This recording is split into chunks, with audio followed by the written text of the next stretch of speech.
समन्ता चक्रवालेषु अत्रा गच्छन्तु देवता सद्धम्मं मुनिराजस्य सुनन्तु सग्मुखधं धम्मश्रवण कालो अयं बदन्ता धम्मश्रवण कालो अयं बदन्ता धम्मश्रवण कालो अयं बदन्ता।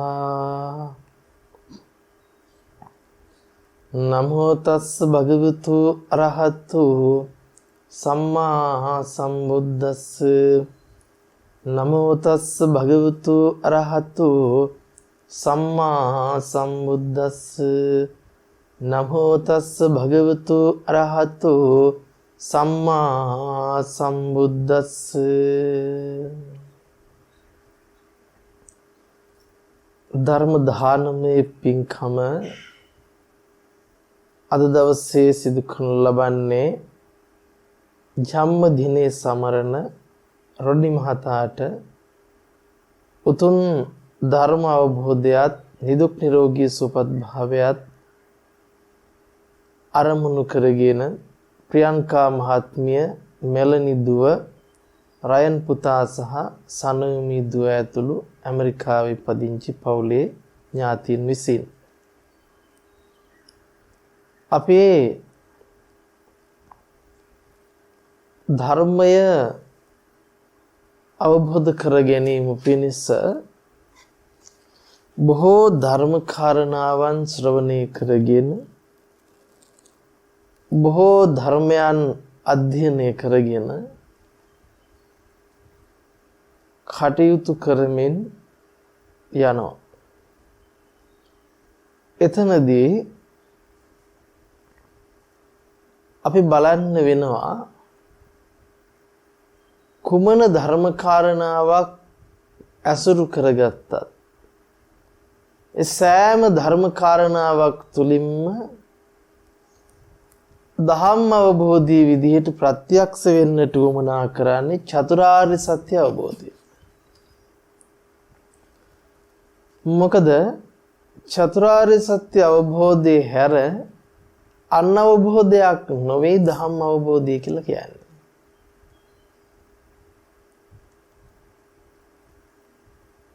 චතුරාර්ය සත්‍ය අවබෝධය ලබනවා කියනකොට දුක්ඛේ ඥානං දුක්ඛ සමුදය ඥානං දුක්ඛ නිරෝධ ඥානං දුක්ඛ නිරෝධ ගාමිනී පටිපදායි ඥානං දුක පිළිබඳ ඥානය දුකේ සකස් වීම පිළිබඳ ඥානය දුකේ නොහට ගැනීම පිළිබඳ ඥානය දුකේ නොහට ගැනීමට ඇති ප්‍රතිපදාව පිළිබඳ ඥානය.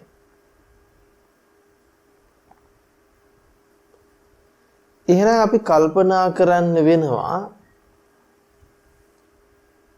දුක පිළිබඳ නුවණ කියනකොට මේක සාමාන්‍ය විවහාරික ලෝකයා දකින දුකට එහා ගියපු නුවණ. දුක පිළිබඳව සාමාන්‍ය දැනීම සත්‍යය වශයෙන් ලෝකයා වශයෙන් හැමෝටම පවතිනවා.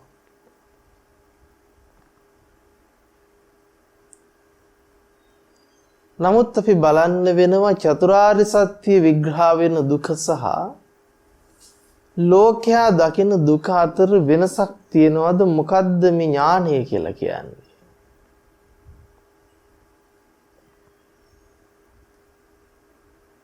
දැන් අපි හිතමුකෝ ඉපදෙන ලෙඩ වෙන ජරාවටපත් වෙන ව්‍යාධි මරණයටපත් වෙන ප්‍රිය විප්‍රයෝග අප්‍රිය සංපයෝග යමක් කැමැති පරිදි නොලැබීම ආදී කොටගත් දුක සත්ව ප්‍රජාව දන්න දුක සත්ව ප්‍රජාවට තේරෙන දුක ලෝකයා අඳුරනවා.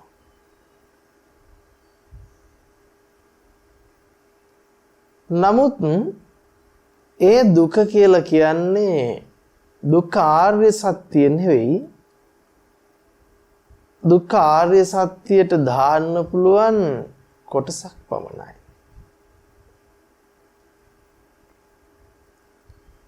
සමස්ත ලෝකේම පවතින සත්‍ය විදිහටයි දුක්ඛ සත්‍ය පෙන්වන්නේ. එතකොට මේ දුක්ඛ සත්‍ය අවබෝධ කර ගැනීම අපි නිවන විදිහට පෙන්වනවා. ලෝකයාට දුක පිළිබඳ කලකිරීම ඇති වෙන්න පුළුවන්. ලෙඩවීම දැකලා, ජරාව දැකලා, මරණය දැකලා, ව්‍යාධිය දැකලා, ප්‍රිය විප්‍රයෝග නිසා, අප්‍රිය සංපයෝග නිසා, Taman කැමති දේ නොලැබීම නිසා ලෝකයාට දුක හට ගන්න පුළුවන්. ඒ දුක හටගෙන ලෝකේ එපා වෙන්න පුළුවන්. ලෝකය ගැන කලකිරෙන්න පුළුවන්. ඒකට ජාතියක්, ආගමක්, කුලයක් වැඩක් වෙන්නේ නැහැ. එහෙම කලකිරිලා අනේ මේ ජීවිතයේ ඇති වැඩක් නැහැ, තේරුමක් නැහැ කියලා තීරණ ගන්න පුළුවන්. මෙහෙව් දුක ගෙන දෙන ජීවිතයකින් ඇති ඵල කුමටද? වැඩේ කුමටද? නම් මේ ජීවිතේ වැඩක් නැහැ කියලා හිතෙන්න පුළුවන්. එහෙම දුක දැකලා ජීවිතය ගැන කලකිරිලා ජීවිතේ එපා වුණායි කියලා ධර්ම අවබෝධය ලැබෙන්නේ නැහැ. මේ සියලු දුක හටගන්න හේතුව විදිහට බුදුරජාණන් වහන්සේ පෙන්වන්නේ අවිද්‍යාව. අවිද්‍යාව අවබෝධ කළේ නැත්නම්, අඳුනගත්තේ නැත්නම් ඔහු චතුරාර්ය සත්‍ය අවබෝධ කළා වෙන්නේ නැහැ. දුක අවබෝධ කළා වෙන්නේ නැහැ. අවිද්‍යාව කුමක්ද කියලා හුවොත් අනිත් පැත්තෙන් කියනවා චතුරාර්ය සත්‍ය නොදන්න කමමයි කියලා. එහෙනම් දුක දැනගත්තට දුක පිළිබඳ ඥානයක් නැහැ.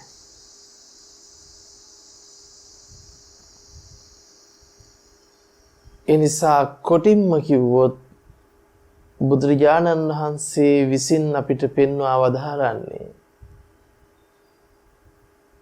සංකිත්තේන පංච උපාදානස්කන්ධා දුක්ඛාති.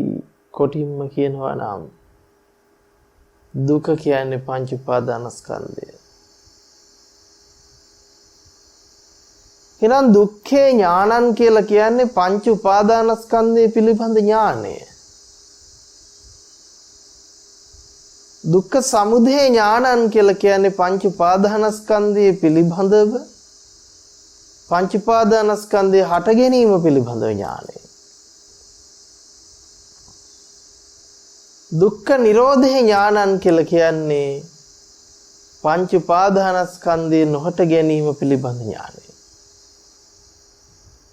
දුක්ඛ නිරෝධ ගාමිනී පටිපදාය ඥානං කියලා පෙන්වන්නේ පංච උපාදානස්කන්ධයේ නොහට ගැනීමට ඇති පිළිවෙත පිළිබඳ, පටිපදාව පිළිබඳ ඥානය. එහෙනම් පංච උපාදානස්කන්ධය අවබෝධ කළොත් චතුරාර්ය සත්‍ය අවබෝධ කළා වෙනවා. දුක අවබෝධ කළා වෙනවා. අපි මොන පරියායෙන් ගත්තත්, කොයි විදිහට බැලුවත් චතුරාර්ය සත්‍ය නම් අවබෝධ වෙන්න ඕන. මේ පංච උපාදානස්කන්ධය පිළිබඳ අවබෝධයමයි ඒ විය යුත්තේ.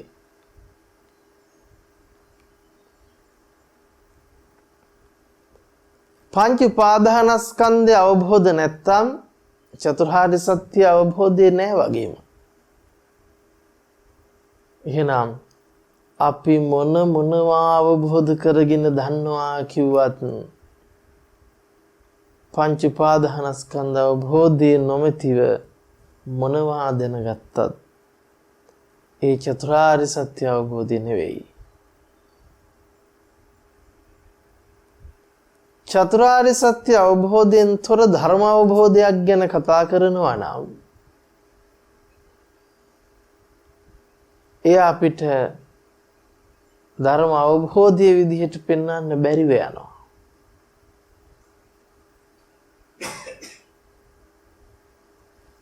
මොකද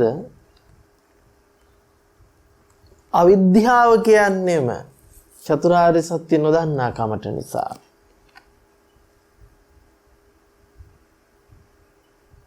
අපි හැමෝම ඔය ඉපදෙන ලෙඩ වෙන ජරාවටපත් වෙන මැරෙන දුක හමුවේ අසරණ වෙලා ඒ දුකට පිළිසරණ වශයෙන් තම තමන් අදහන ආගමෙන් මොනව හරි දෙයක් බලාපොරොත්තු වෙනවා.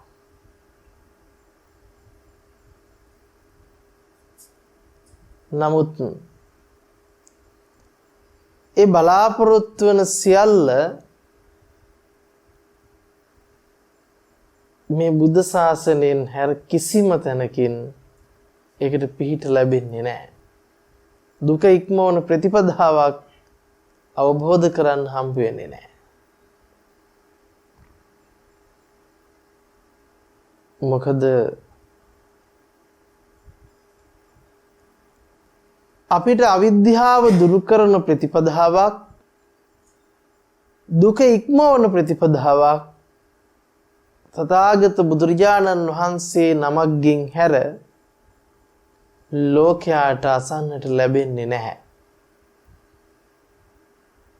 එනම් චතුරාර්ය සත්‍ය පිළිබඳ පණිවිඩය ලෝකයාට ලැබෙන්නේ ලෞතර බුද්ධ රාජ්‍යයක් තුලින් පමණයි. ඒ නිසා සාමාන්‍ය ලෝකයා දුක දැනන් හිටියට දුක දැනුණාට ඔහු දුක්ඛාර්ය සත්‍ය දන්නේ නැහැ. තථාගත බුදුරජාණන් වහන්සේ නමක් පහළ වෙන්න පෙර ඉඳලා හිටපු මිනිස්සුන්ට දුක දැනුණා, දුක තේරුණා. නමුත් ඔවුන්ට දුක අවබෝධ කරන්න බැරි වුණා. දුක වින්දා. දුක පිළිබඳ ඥානයයි නොමැති වුණේ.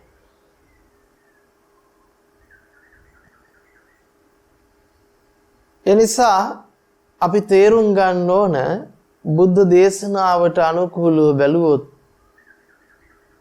පංච උපාදානස්කන්ධ අවබෝධයේ හැර දුක අවබෝධ කරන්නට සක්කාය දිට්ඨිය දුරු කරන්නට වෙන කිසිම ප්‍රතිපදාවක් නැහැ.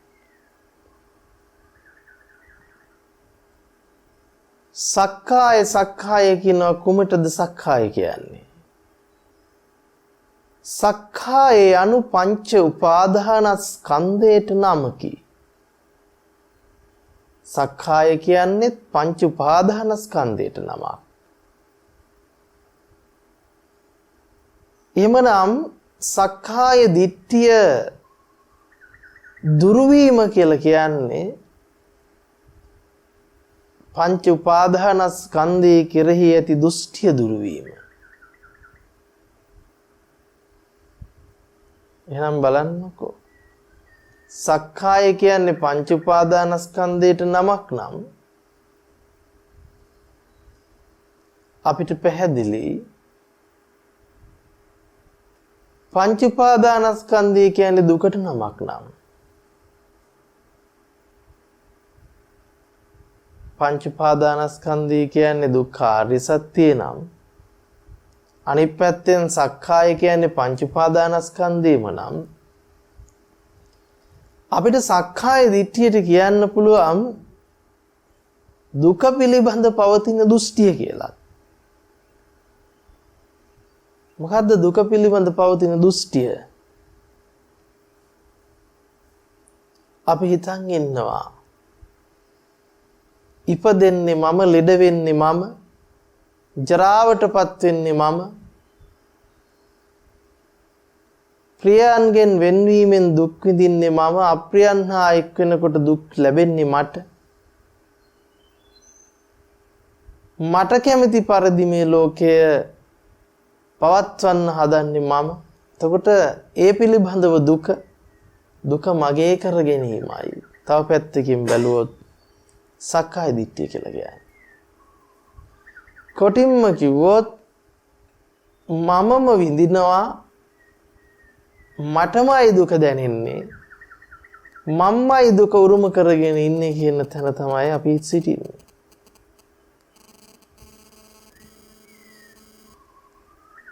අපි එහෙමනම් දුක කියන්නේ කුමක්ද කියලා විමසන්න වෙනවා. තව දුරටත් අපි හිතන් ඉන්නේ දුක කියන්නේ නිත්‍ය ධර්මයක් බව. දුක කියන්නේ සදාතනික ස්ථිර ධර්මයක් බව.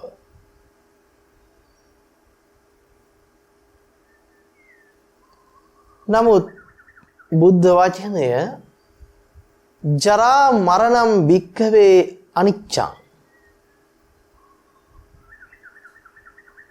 ජරා මරණය anu අනිත්‍ය වූ ධර්මයක්. නිත්‍යව පණවන්න බැරි ධර්මයක්.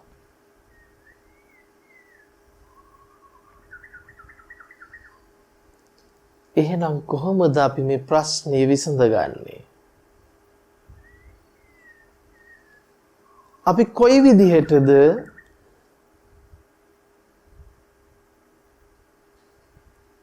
මේ දුක පිළිබඳ දෘෂ්ටිය දුරු කරන්නේ? එහෙම නැත්නම් පංච උපාදානස්කන්ධය පිළිබඳව පවතින දෘෂ්ටිය දුරු කරන්නේ? මේක දුරු කරන්න නම් දුක පිරිසිඳ දකින්න වෙනවා.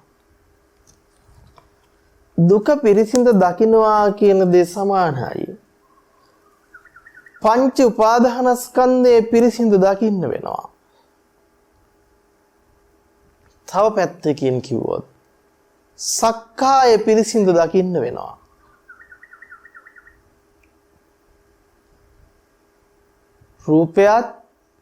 රූපය හට ගැනීමත් රූපේ නොහට ගැනීමත් රූපේ නොහට ගැනීමට ඇති ප්‍රතිපදාවත් වේදනාවේ හට ගැනීමත් වේදනාවේ නොහට ගැනීමත් වේදනාවේ නොහට ගැනීමට ඇති ප්‍රතිපදාවත් සංඥාවේ හට ගැනීමත් සංඥාවේ නොහට ගැනීමත් සංඥාව නොහට ගැනීමට ඇති පිළිවෙතත් සංඛාරය හට ගැනීමත් සංඛාරයේ නොහට ගැනීමත් සංඛාරය නොහට ගැනීමට ඇති පිළිවෙතත් විඥානයේ හට ගැනීමත් විඥානයේ නොහට ගැනීමත් විඥානයේ නොහට ගැනීමට ඇති පිළිවෙතත් මේකට අපි කියනවා දුකත් දුකේ හට ගැනීමත් දුකේ නොහට ගැනීමත් දුකේ නොහට ගැනීමට ඇති පිළිවෙතත්. එහෙනම් අපි මෙන්න මේ පිළිබඳව මනාකොට දකින්න ඕන, අවබෝධ කරන්න ඕන.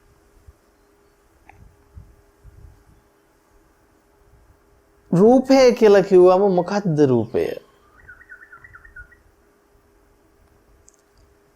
රූපය ගැන විග්‍රහ කරනකොට අපිට කියන්න වෙනවා සතර මහා ධාතුවත් සතර මහා ධාතුවේ උපාදාය රූපත්. මොකද්ද සතර මහා ධාතුවත් සතර මහා ධාතුව ඇසුරු කරගෙන පවතින රූපත් රූප වේ. වේදනාව කියවම සැප වේදනා, දුක්ඛ වේදනා, උපේක්ෂා වේදනා. සංඥා කියවම රූප, ශබ්ද, ගන්ධ, රස, ස්පර්ශ සංඥා. දිග පළල උස මහත හැඩහුරුකම් පිළිබඳ සංඥා. සංඛාර කිව්වම ඇවිදින්න පුළුවන්, ගෙනියන්න පුළුවන්, කඩන්න පුළුවන්, උස්සන්න පුළුවන්, මේ විදිහට අපිට තියෙනවා.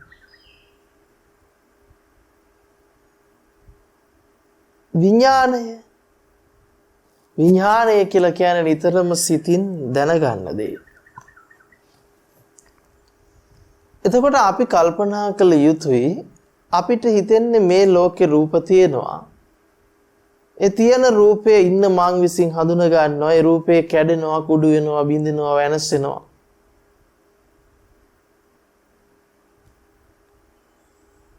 නමුත් අපි කල්පනා කළ යුතුයි ඇති බවට රූපය අරගෙන දරා ගැනීම තුල තමයි අපිට අවිද්‍යාව දෙන්නේ. රූපය ඇති බවට බුදුරජාණන් වහන්සේ පෙන්වන්නේ නැහැ. වේදනා සංඥා සංකාර විඥාන ඇති බවට පෙන්වන්නේ නැහැ. ඇති බවට පෙන්වුවොත් නිත්‍ය ධර්ම වෙනවා. අනිත්‍ය ධර්ම විදිහට පෙන්වන්නේ. එහෙනම් අපි කල්පනා කරගත යුතුයි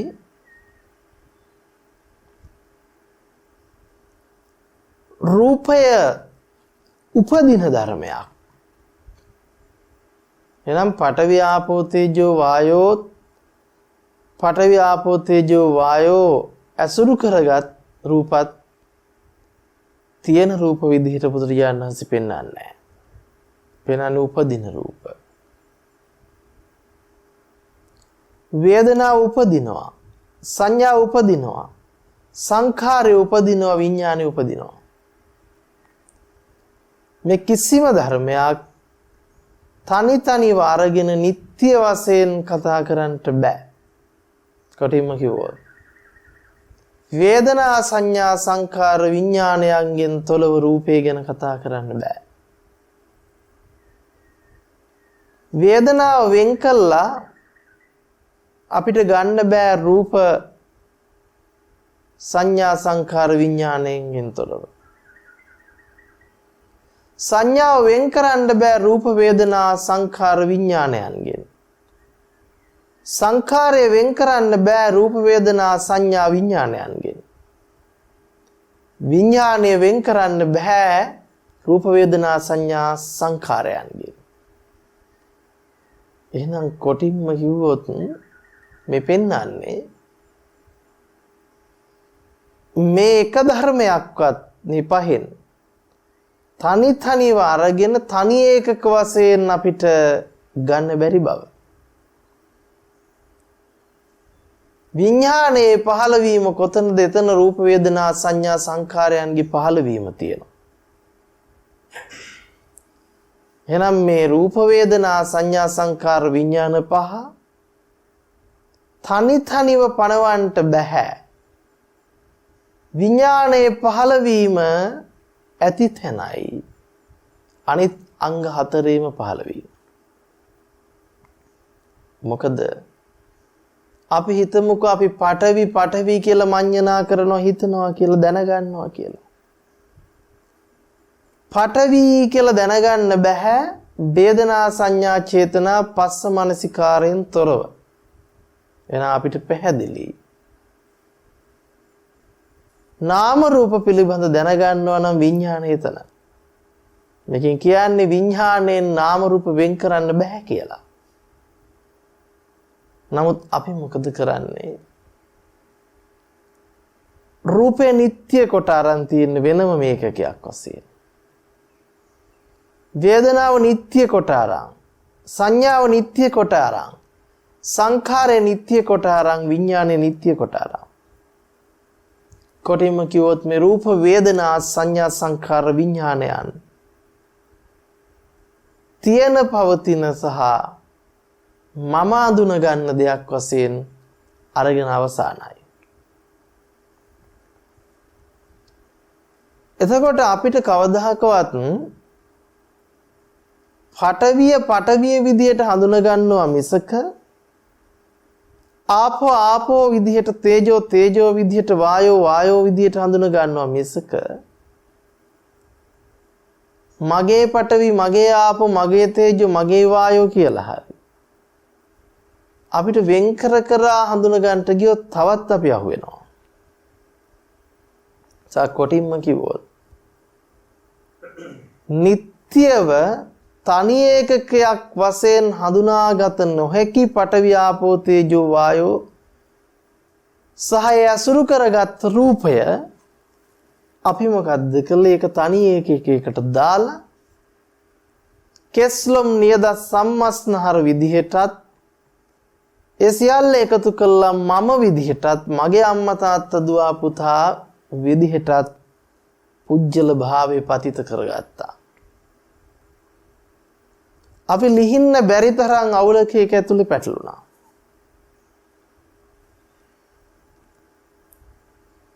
අනික අපි දැනගන්න ඕන සමුදය නිරෝධය කියනකොට මේ චතුරාර්ය සත්‍ය හතර අපි අවබෝධ කරන්නේ හතර වතාවකට නෙවෙයි. අපි දුක සමුදය පිළිබඳ අවබෝධ කරනකොට නිරෝධ මාර්ගය ප්‍රත්‍යක්ෂ කරනවා. හරියට මිරිඟුව ගැන අවබෝධ කරනකොට මිරිඟුවේ වතුර තිබුණා කියන දෘෂ්ටිය දුරු වෙනවා වගේ. යමෙක් මිරිඟුව අවබෝධ නොකරනකම් මිරිඟුවේ වතුර ඈත කියන දෘෂ්ටියක ඉන්නවා. නමුත් මිරිඟුව පිළිබඳ අවබෝධ වෙනකොට වතුර කියන දෘෂ්ටිය අයින් වෙලා යනවා. දැන් වතුර ඇතද නැතද කියන තර්කය දෙන්නේ. අන්න ඒ වගේ රූප වේදනා සංඥා සංකාර විඥානයන් පිළිබඳ අවබෝධ කරනකොට රූප වේදනා සංඥා සංකාර විඥාන පහ ඇතද නැතද කියන තර්කයේ බිඳිලා යනවා. හරියට අවබෝධේ රූපේ පෙන පිටක් වේදනාව දිය බුබුලක් සංඥාව මිරිඟුවක් සංකාරේ කෙහෙල් කඳක් විඥානේ මායාවක් විදිහට අවබෝධ වෙන්න පටන් ගන්නවා.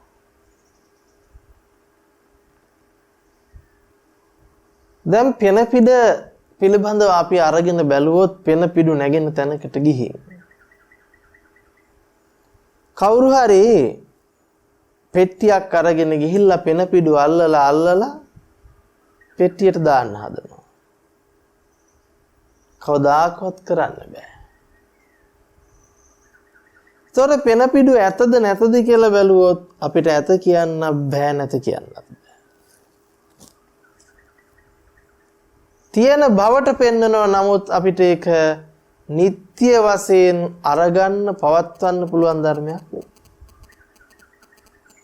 දිය බුබුලත් එහෙම එකතු කරන්නට ගත්තොත් කොච්චර ඇල්ලුවත් අල්ලලා දිය බුබුලක් කරන්න බෑ. ඒ කියන්නේ මේක තනි ඒකක වශයෙන් අපිට ඇදලා ගන්න බෑ. සංඥාව මිරිඟුවකට උපමා කරනවා. අපි දිග පළල උස මහත පිළිබඳව හැඩහුරුකම් පිළිබඳව වර්ණ ගන්ධ රසයන් පිළිබඳව දැනගන්න සංඥාව අය අල්ලන්න බෑ. තියෙනවා වගේම දැනෙනවා. නමුත් ඒ සංඥාව එක මොහොතකටවත් අල්ලලා නතර කරලා තියාගන්න බෑ. සංකාරය කෙහෙල් කඳක්. එවැනි රූප වේදනා සංඥා ටිකක් ඇසුරු කරගෙන මෙසේ කළ හැකි මෙසේ පැවැත්විය හැකි කියනවා නම් එක කවදාහක්වත් කරන්න බෑ. ඒ කරන්න යන වැඩේ කෙහෙල් කඳේ අරටුවක් හොයනවා වගේ වැඩක්. එනිසා මේ සියලු දැන්වීම් විඥානයේ මුලාසහගත දෘෂ්ටියට අහු වෙලා ලබන මායාකාරී අත්දැකීමක්. එනම් මෙහෙම කල්පනා කරන්න. මේ වෙලාවේ සකස් වෙන විඥානය තුලින් තමයි අපි ওই නාම රූප පිළිබඳ අත්දැකීම ලබන්නේ. විඥාන පච්චා නාම රූපං නාම රූප පච්චා විඥානං. විඥානේ නැති කල නාම රූප අත්දැකීමක් නාම රූප අත්දැකීම නැති කල විඥානයක් පැනවිය නොහැකි. එනිසා අපිට කිසිම කලක මේ මොහොත පිළිබඳව අරගෙන බැලුවොත් මේ මොහොත නිට්ටය කරගන්න බෑ. මේ වෙලාවේ ලබන අත්දැකීම කිසිම කලක අතීතයට හෝ අනාගතයට සම්බන්ධ කළ නොහැකි වගේම වර්තමානයේද රැඳවිය නොහැකි. සකස් වුණා වගේ පෙන්වන නමුත් සකස් වෙලා නැති වෙනවා කියලා කියන්න බෑයි නැති වුණා නම් නැති වෙලා යන තැනක් තියෙනවා. ඒක හරියට අර බුදුරජාණන් වහන්සේ දීපු උපමා ටික හොඳට ගැලපෙනවා. පෙන පිට දිය බුබුල මිරිඟුව කෙහෙල් කඳ මායාව.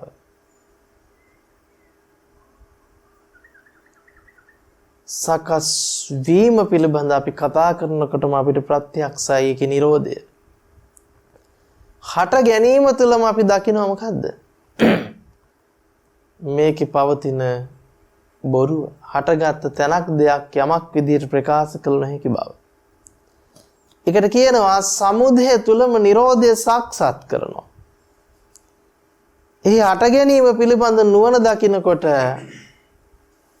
එහි නොහට ගැනීම ප්‍රත්‍යක්ෂ වෙනවා. මිරිඟුව ඇත්ත දකිනකොට වතුර කියන සංකල්පය දුරු වෙනවා වගේ. දැන් මේ රූප වේදනා සංඥා සංකාර විඥාන පහ ඇත්ත දකිනකොට පුජ්‍යලයා සහ ලෝකයා අතර සම්බන්ධය කියන්නේ සම්පූර්ණයෙන්ම හුදු මඤ්ඤණාවක්. සිතාගත් මවාගත් මවාපෑමක් කියන තැන ප්‍රත්‍යක්ෂ කර ගන්නවා. ඔගේ නුවරට වැටහෙනවා එහෙනම් මෙවැනි අනිත්‍ය වූ නිත්‍ය වශයෙන් පැනවිය නොහැකි රූප වේදනා සංඥා සංකාර විඥාන පහ තුල නේද? ඒ පහ ඇසුරු කරගෙන නේද මේ දුක කියන දේ නිර්මාණය වෙන්නේ. ඒ මෙසේ වේවා මෙසේ නොවේවා කියා කැමැත්තෙන් ලද හැකි දෙයක් නොවන්නේමය. ඒ අනාත්ම වූ ධර්මයක් නේ. එන අනිත්‍ය වූ දුක්ඛ වූ අනාත්ම වූ මේ රූප වේදනා සංඥා සංකාර විඥාන පහ කෙසේනම් හරයක් ඇති කොට ගන්නද? අනත්තා සාර කට්ටේ.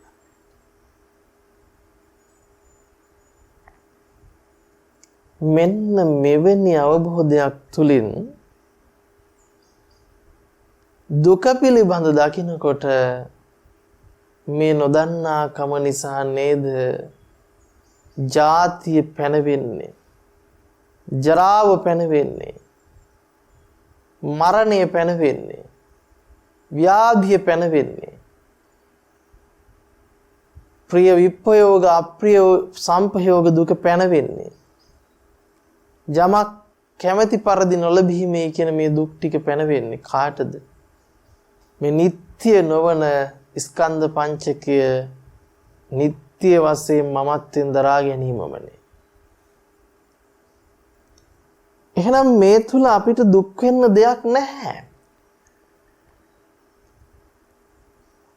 අපි සම්පූර්ණයෙන්ම සාපේක්ෂවාදී දෘෂ්ටියකින් නিত্য සංඥාවේ. අතීතයේ ඉඳලා පැවතෙන වර්තමානයේ පවතින අනාගතය දක්වා ගමන් කරන මාව කියලා මේ රූප වේදනා සංඥා සංකාර විඥාන පහේ අධ්‍යක්ීම නිට්ටය කරගෙන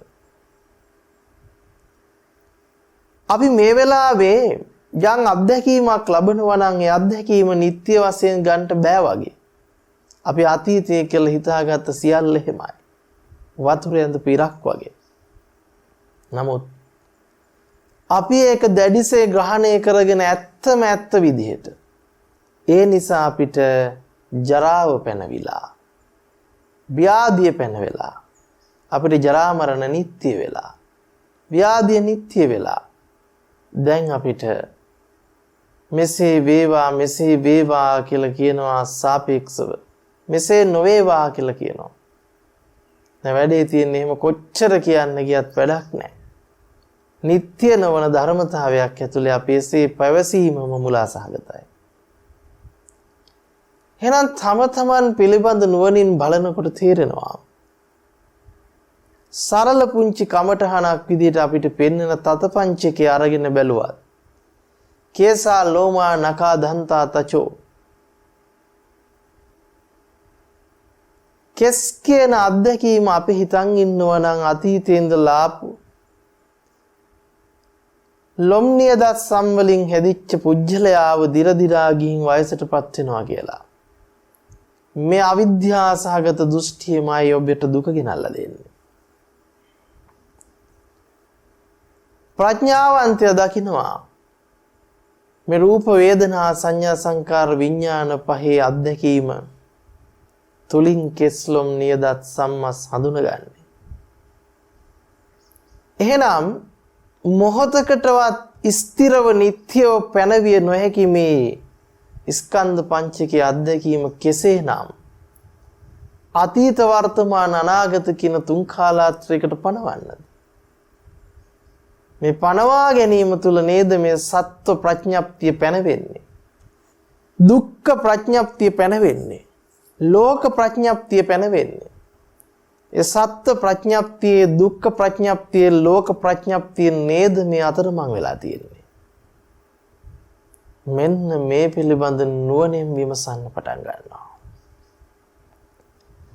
ඒ විමසීම තුළ රූපේ ඉක්මවන ප්‍රතිපදාවක්, වේදනාව ඉක්මවන ප්‍රතිපදාවක්, සංඥාව ඉක්මවන ප්‍රතිපදාවක්, සංඛාරේ ඉක්මවන ප්‍රතිපදාවක්, විඥානයේ ඉක්මවන ප්‍රතිපදාවක් මතුවෙනවා. එතනදී කවදාකවත් නිත්‍ය වශයෙන් පවතින තියෙන කෙස් ගහක් කියලා ගන්නෙ නැහැ. නිත්‍ය වශයෙන් ජරාවටපත් වී දිර දිරා යන අතීතයේ සිට ආපු කෙස් ගහක් කියන නිත්‍ය අනිත්‍යයක් ඔහු ගන්නෙ නැහැ. අනිත්‍ය නිත්‍ය කරගෙන අපි ඉන්නේ. එනිසා අනිත්‍ය කියලා කියන්නේ ප්‍රඥාවෙන් දකින දෙයක් මිසක අයෝනිසෝ මනසිකාරයෙන් ලෝකයා දකින දෙයක් නෙවෙයි. මොකද අයෝනිසෝ මනසිකාරින්න ලෝකයා දන්නවා කෙස් ගහ දිරන බව. එතකොට ඒ අනිත්‍ය ප්‍රඥාවේ දැක්මක් නෙවෙයි. ඒක අවබෝධ කළා නම් මුළු ලෝකයාම ධර්මය අවබෝධ කළා වෙනවා. එනිසා අපිට මෙතනදී දැකිය යුත්තේ රූප වේදනා සංඥා සංකාර විඥාන පහ නිත්‍ය කරගත්තොත් තමයි ඔහුට අතීතේ ඉඳලා වර්තමානයට එන කෙස් ගහක් හම්බෙන්නේ. අනාගතයට එන කෙස් ගහක් හම්බෙන්නේ. කෙස්ලොම් නියදත් සම් කියන තැන නුවණින් විමසන්න ඔහුට නිත්‍ය වූ කෙස් ගහකින් පුජ්‍යලයා පනවන්ට බැරි බව දකිනවා. කෙස්ලොම් නියද සම්මස්නහර විදිහට නිත්‍ය සංකල්පයකින් පනවගත්ත පුජ්‍යල භාවය අහෝසි කරන නුවණ ලැබෙනවා. ඔව් කෙස් කියලා සිහිපත් කරන්නේ නුවණින්. ඔව් දන්නවා මේ කෙස් කියන දැන ගැනීම විඥානයේ නාම රූප අත්දැකීමක්. ලොම් කියන අත්දැකීම විඥානයේ නාම රූප අත්දැකීමක්. මේ වෙලාවේ ලබන මේ අත්දැකීම අතීතයට පැනවිය නොහැකි. අනාගතයේද පැනවිය නොහැකි. වර්තමානයේද නිට්ටයව පැනවිය නොහැකි ධර්මයක්. එහෙනම් කෙසේනම් මම කෙස්ලොම් නියද සම්මස්නහර වලින් පුජ්‍යලයක් පනවන්නද? අන්න එතන අනිත්‍ය වූ ධර්මතාවය අවබෝධ කරන්නට පටන් ගන්නවා. ඉතින් මේ ප්‍රඥාවෙන් තොරව අපිට කවදාකවත් දුක ප්‍රත්‍යක්ෂව අවබෝධ කරන්නට බෑ. ඒ පංච උපාදානස්කන්ධ අධ්‍යක්ීම ප්‍රත්‍යක්ෂයෙන් අවබෝධයටපත් වීම අපි කියනවා දුක අවබෝධයටපත් වීම කියලා. එහෙනම් අපි කල්පනා කරගන්නට උවමනයි සමස්ත ලෝකයා දුක දකින විදිහත් ප්‍රඥාවන්තයා දුක ඉක්මවන විදිහත් දෙකක්. ලෝකයා දුකයි කී හිටියට දුක ඉක්මවන්න දන්නේ නැහැ. ප්‍රඥාවන්තයා දුක ඉක්මවනවා. ඔහු ජරා මරණ ඉක්මවනවා. කිසිම තැනක නැවත අතීතයේ ඉඳලා වර්තමානයේ දක්වාත් අනාගතයටත් ජරාවටපත් වෙමින් මරණයටපත් වෙන පුජ්‍යලයා කියන දෘෂ්ටිය ඇතුලේ අතරමං වෙන්නේ නැහැ. අජරාමර සංඛ්‍යාත නිර්වාණ ස්පර්ශ කරන මාර්ගය උපදව ගන්නවා. මොකද අජරාමරයි කියලා කියන්නේ අජරාමර වෙන්නේ අනාගතේ නෙවෙයි. මේ දැන් අවිද්‍යාව දුරු වෙන ප්‍රතිපදාව ප්‍රත්‍යක්ෂය තුල අජරාමර වෙනවා. එනිසා අජරාමරයි කියනකොට ඔව් දකින්නවා ඉපදිච්ච පුජ්‍යලේ කොහේ පණවන්නද මේ ස්කන්ධ ධර්මතාවය ඇතුලේ. එහෙනම් මරණය කෙසේනම් නිට්ටියව පණවන්නද? අන්න කර්ම විඥාණයට ආහාර දෙන්න තිබුණු දෘෂ්ටිය දුර වෙනවා. ස්කන්ධ පංචකයේ ඉක්මවල යන්න පුළුවන් ප්‍රඥාව පහළ වෙනවා. මෙන්න මේ ප්‍රඥායස පහළ කර ගැනීම පිණිස අපි අද සාකච්ඡා කරන්නට යෙදුනා වූ ධර්ම කාරණාවන් හේතු උපකාරක ධර්මයක් බවටම පත්වෙත්වා කියන ප්‍රාර්ථනාව හැමදිනාටම සිදු කරනවා. විශේෂයෙන්ම ධර්ම දානමේ පින්කම අද දවසේ සිදු කරලා ලබන්නේ ජන්මදිනයේ සමරන රොඩ්නි මහතාට නිදුක් නිරෝගී සුවපත් භාවයේ ධර්ම අවබෝධය පිණිස ප්‍රියන්කා මහත්මිය මෙලනි දුව රයන් පුතා සහ සනෝමි දුව ඇතුළු හැමදෙනාම දායකත්වය ලබා දෙමින් ඒ හැමදෙනාටම උතුම් ධර්ම අභිසමය පිණිස හේතු වේවා උපකාරක ධර්මයක් බවටම පත්වෙත්වා සියලු සත්වයන්ටම ධර්ම අභිසමය පිණිසම හේතු උපකාරක ධර්මයක්ම විත්වා කියන ප්‍රාර්ථනාව සිදු කරනවා. හැමදෙනාටම තෙරුවන් සරණයි, යහපතක්ම විත්වා.